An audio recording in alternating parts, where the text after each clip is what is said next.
ঈদ মোবারক সবাইকে। ঈদের ছুটি শেষ, আজকে তৃতীয় দিন, মঙ্গলবার। শান্তি মতো করে অফিস যাচ্ছি। রাস্তাঘাট এখনো অলমোস্ট খালি, পুরাই খালি বলা যায়। হাতে গোনা কিছু গাড়ি আছে, খুবই ভালো লাগতেছে। এরকম খালি রাস্তা দিয়ে যে সকালবেলা জ্যানজট ছাড়া অফিস যাওয়াটা এরকম সহজে হয়ে ওঠে না।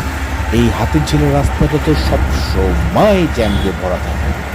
তো আজকে দেখেন পুরো রাস্তা খালি, এখন পর্যন্ত পুরো রাস্তা খালি। তো এরকম ঢাকা শহর এরকম থাকলেই ভাল লাগে, রাস্তাঘাটে চড়ে মজা আছে। কিন্তু একটা সমস্যা সব সময় থাকে, এই খালি রাস্তায় মানুষজন উল্টা পাল্টাভাবে গাড়ি টানতে থাকে। বলতে না বলতেই একটু সামনে গিয়ে দেখবেন কি হয়। এই যে ডানে মোড়টা নিতেছে, ডানে মোড় নিতে নিতেই একটু সামনে যাব, আর ধারাম করে একটা বাইক এসে পিছন দিয়ে লাগায় দেয়। এই বাইকওয়ালাদের যে জ্বালায় রাস্তাঘাটে চলাটাই পুরা মুসিবত হয়ে গেছে, শান্তি মতো চালাইতেই পারি না। এই দেখতেছিলাম